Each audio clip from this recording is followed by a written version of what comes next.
Hey guys, Sylvan here. Today we're going to learn how to easily farm Vorkath for the RuneScape idiot.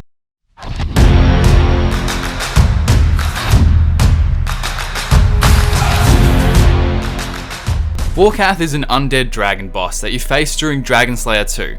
After the quest is completed, you can choose to fight him again for some great drops. Today, we're going to be looking at the easiest way to dispatch him without using prayer flicking or the Wook's Walk, as it makes it a bit more complicated than it has to be. If you want to learn it, I'll be bringing out a video in the future once I figured out an easier way to teach it, but for now, you won't need it. This guide will include quest requirements, skill requirements, how to get there, setups, strategy, and extra tips. You'll be able to use this guide to beat Vorkath during the quest as well. It's just the exact same fight, just a little bit easier. First off, let's look at the quest requirements. It's a very extensive list as the fight is a repeat from Dragon Slayer 2. You'll need 200 quest points and the following quests. I deliberately only listed a few core quests here, as there's about 50 quests you need to complete just to start Dragon Slayer 2. So if you want a list of those completely, I'd recommend heading over to the wiki. I'll leave a link in the description. Here are the skill requirements for these quests, not the actual setups. The unboostable skills are on the left. You have to actually have these skills, and some of them are quite high, and the boostable skills are on the right. You can boost to these levels to complete some of the quests. Just make sure you know that these are requirements for the quests specifically, not the requirements for the setups, which I'll go through later. It's actually surprisingly very easy to get there. You can use the Elite Diary boots to teleport there if you have them, or if you haven't completed the Elite Diary, you can teleport to the Lunar Isle through your house. Talk to anybody on the Isle, you'll get kicked off immediately right next to the boat. It's super easy. You can also use a house teleport to Relica or Elia, which is a little bit inefficient. And lastly, if you have none of those, which you should have by now, you can use a teleport to Camelot or Waterbirth. These are really inefficient, so I don't recommend them at all. Before we go any further, please note that if you don't have the lower level construction requirement and you have the levels for Zulrah, Zulrah will just be more profitable. To add to that, I put in tentative minimum levels, as they aren't the complete minimum to kill Vorkath, but I'd recommend them as the minimum to farm Vorkath, as if you have the magic level for Zulrah, it'll just be more profitable at those lower levels to do Zulrah. Now let's first look at our range setup. We've got to decide on our weapon before we get into it though. As Vorkath is a dragon, the obvious first choice is a Dragon Hunter crossbow, then a blowpipe. Hopefully you can afford one of these because they speed up the kill a great deal, and if you don't, you can use an Armadillo, Dragon, or Rune crossbow. With the blowpipe, you'll be wanting to use at least Addy darts or better, and with the crossbows, you'll be wanting to use Ruby bolts until 30% HP, and then Diamond bolts after that. Once you've decided on your weapon, now you can set up your gear. The levels required are 85 range with a recommended of over 90. You could kill him as low as 75, but you'll be drastically reducing your kill time, and you'll end up needing 2 doses of anti-fire and anti-venom. You'll need 65 con, 85 attack and strength for your Bando's Godsword or Dragon Warhammer if you're planning on using the specs to speed up the kill. The construction level is for the restoration pool in your house to restore your special attack energy, and I'd recommend 90 construction for an ornate pool, as this eliminates the need for the Clan Wars portal.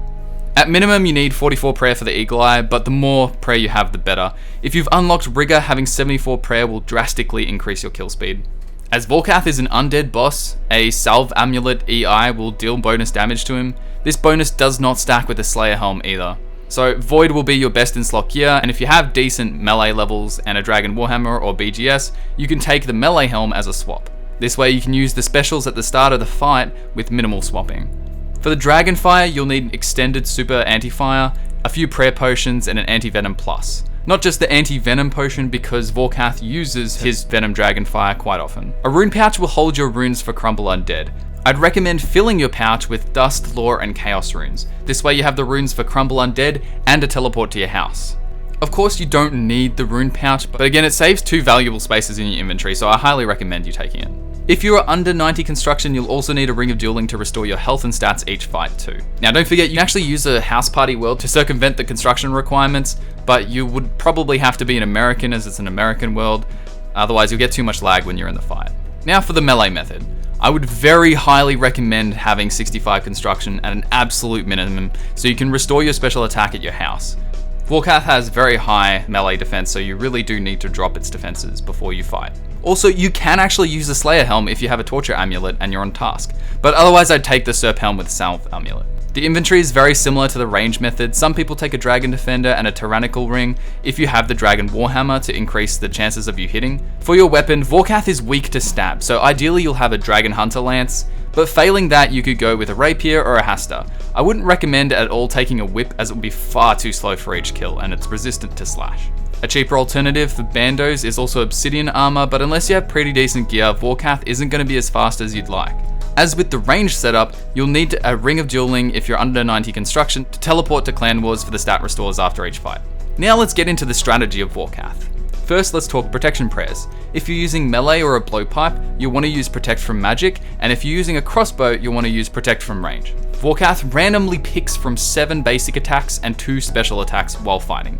The basic attacks consist of normal Dragonfire, which is just your regular old Dragonfire attack, Venom Dragonfire, which venoms you if you don't have a Serp Helm or Anti-Venom Plus, Pink Dragonfire, which disables your prayers and you'll have to turn them back on, a big slow ball of Dragonfire, which goes up in the air slowly and comes back down. If you don't move 2 squares away, you'll take up to 115 damage. You'll take the full amount if you're on the square where the big ball hits, and half if you're adjacent to that square, so you need to move 2 squares away. A magic attack, which is a small blue ball, which can be resisted by protection from magic. Don't forget the attack is decided already when the animation starts, so you can't flick prayers. A ranged attack, which is a spiky grey ball, which can be resisted by protection from missiles. Again, it can't be flicked. And lastly, a melee attack, which can only be used in melee range, so you won't even have to worry about it unless you're using a melee setup. Now for the special attacks. The first special attack is the Face Hugger. Vorkath freezes you in place, becomes invulnerable, and spits out a little face hugger. If the Face Hugger reaches you, he can do around 60 damage. And it's a bit special, the only way to guarantee you kill it each time is to cast Crumble Undead on it as it comes for you. The best thing to do is quickly click on Crumble Undead as soon as you're frozen, as delaying too long can result in you still taking the damage as your spell travels. The second special attack is the Poison Pools. Vorkath spits out a whole lot of poison all over the floor and starts spitting out little Dragon Balls at where you're standing. If you get hit by one of the fireballs, you take 30 to 40 damage per hit, and if you stand in the poison, you take 10 damage per tick, which also heals Vorkath. To avoid these attacks, you'll need to be constantly moving around avoiding the poison. The best thing to do is just to turn off run. Walking avoids the Dragon Balls as well, and you can double back on your path, which means you can just pick a space of 5 or 6 tiles and just walk between those 2 points, taking no damage. I also won't be going through the Wook's Walk in this video as it's not 100% necessary to this fight, and it's a bit more complicated and I want to make this really simple. So basically the fight consists of Vorkath doing 6 of the basic attacks randomly, and then 1 of the special attacks randomly. He then does another 6 random basic attacks, and then the other special attack. The special attack alternates every 6 basic attacks, and only the first special attack is random. Every special attack after that is just the opposite of the one it was previously. So an example would be 6 random attacks, Face Hugger attack, 6 random attacks, Poison Pools attack, 6 random attacks, Face Hugger, etc. So all you need to do is respond to each attack in the way that I've outlined previously, and he'll go down pretty quickly. The attacks you need to look out for are the Pink Dragonfire, so you can turn your prayers back on, the Slow Ball of Dragonfire, so you can get the fuck out of the way, and the 2 special attacks. All of the other attacks don't require a direct response. Now let's get into some helpful tips. Firstly, set your quick prayers up before you start, so when the Pink Dragonfire hits you, you can just click your quick prayer and it will be back on straight away. It's much better than clicking multiple prayers in the prayer book. It's easier to just turn off run for the entire fight, and just use the control key when you want to run to avoid the big slow ball of Dragonfire. So what you do is you just hold down control and left click and it will actually just automatically run for you. You don't need to turn it off or on. While using melee, you can move 2 spaces away after every attack to avoid being hit by Vorkath's melee attack entirely. It's quite easy to do. As you click on Vorkath, you want to wait half a second and immediately click away while you're still running to him. This will complete the attack and then immediately run away to safety. Basically what this does is when Vorkath chooses which attack he'll do, he just won't pick the melee attack and he'll just do a mage one or a range one instead. If you die at Vorkath, you can retrieve your things from Torfin at the cost of 100k each time you die. Just be warned, if you die elsewhere, your items will be destroyed.